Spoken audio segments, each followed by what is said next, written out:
Hi, this is the voice of Heidie Calero with another interesting topic regarding the Puerto Rico economy. Today we are entitling this economic capsule as Consumer Checkpoint. Really, Puerto Rico is a case study, not only for Harvard, for many researchers, because we have a PhD in consumption.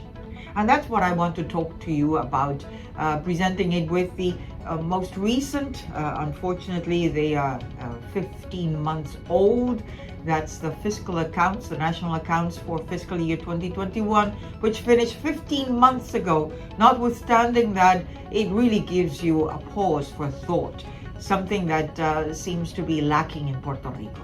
The first graph that I'm depicting for you here is per capita consumption, which includes consumption expenses plus debt, personal debt, as well as mortgage debt, as well as what we pay in terms of the income tax return, individual income tax return, as well as the sales and use tax. Of course, we don't have property taxes and other things, licenses and other things which are really grabbing part of our meager personal income. At any rate, this graph depicts from 2001 through 2021, all in fiscal years, and the blue segment in these columns regards the personal consumption expenditures as published by the Puerto Rico Planning Board. That includes what we spend on food, on clothing, on entertainment, on education, you name it. We have excluded, so as to avoid double counting, we have excluded the expense on housing, because we understand that that is correlated with mortgage debt. And since we do have the debt, we are including it in this graph. We didn't want to have double counting.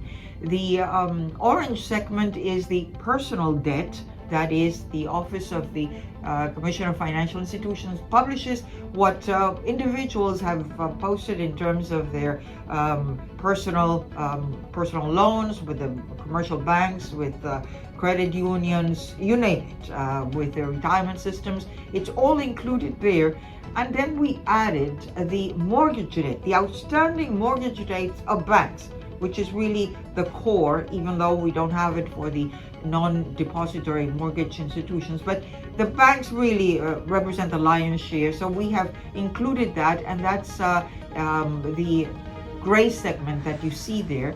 Then we have what people pay here in terms of their personal income tax returns, those who pay.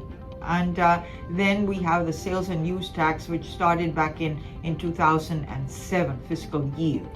Now, it's important that this is per capita. We divided this into the population, except for the mortgage debt, because we are saying, well, let's not include that population which is below poverty level. So with the exception of mortgages and the income tax, assuming that they do not pay, we have not included, we have divided that amount into the population which is not below the poverty level. For all the other segments, we have divided into the 3.2 million population in 2021, as well as in the other years according to the census.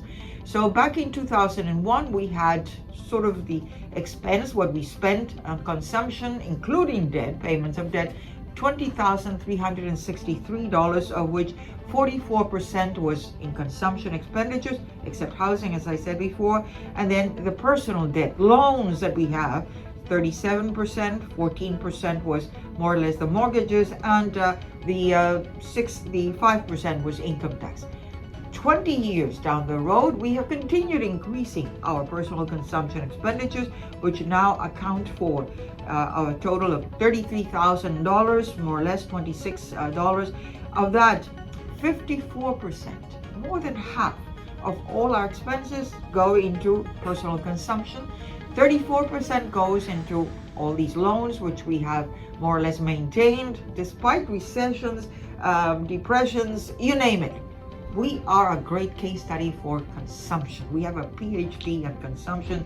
How can we do it when almost half of the population is below poverty level?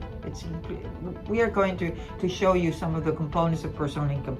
And then finally, we have, in terms of the mortgages, we have like 4%, and we have the income tax, the income tax is 4%, and then the sales and use tax 2% out of that $33,000. So 20 years we have increased on a nominal basis. We have increased our expenses, including debt, 3.8% nominally. In real terms, discounting inflation, 1.9%. This next graph depicts the components of personal income according to the national accounts. Again, this is statistics in fiscal year. And in 2001, we had $45.3 billion in personal income, of which, as you can see there, the blue segment, $12.9 billion or 28% were transfer payments, those that come from the federal government. And we also have in the magenta segment, 54% or $24.4 billion were wages. And then the last segment, the green one, is what it's called the proprietor's income. That's rent, profits from different businesses.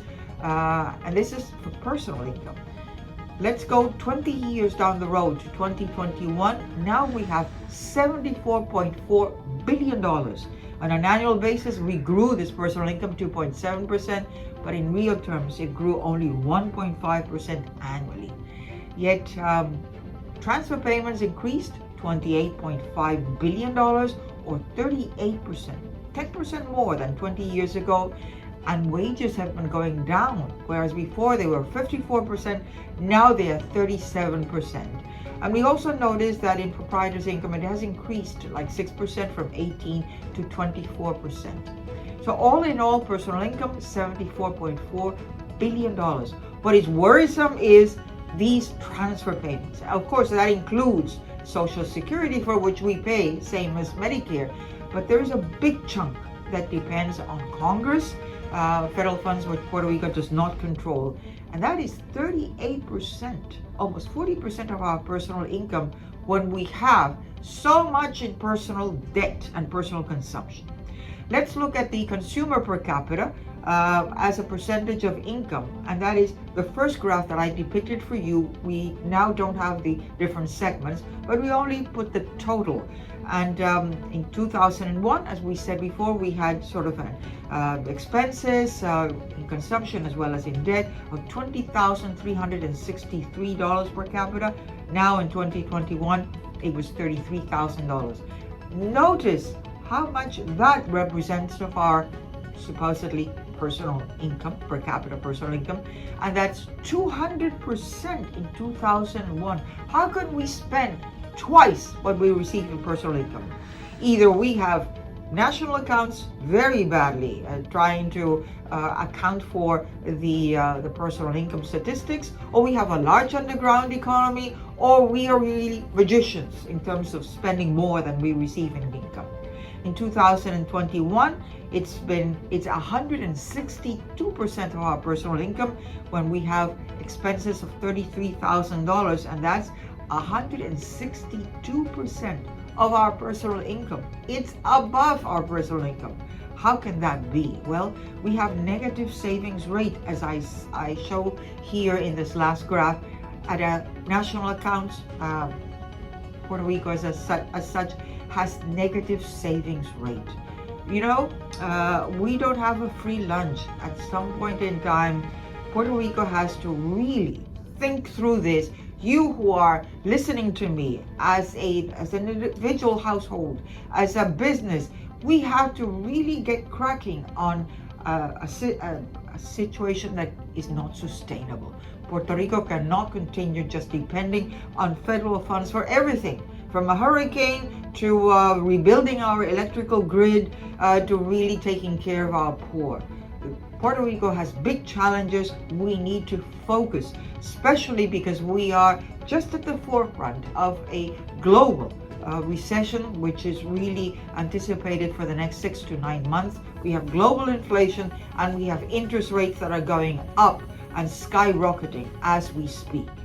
Until the next capsule, don't forget that the economy is all of us, and this is part of the service of also Puerto Rico Economic Pulse. Until then, thank you. Bye.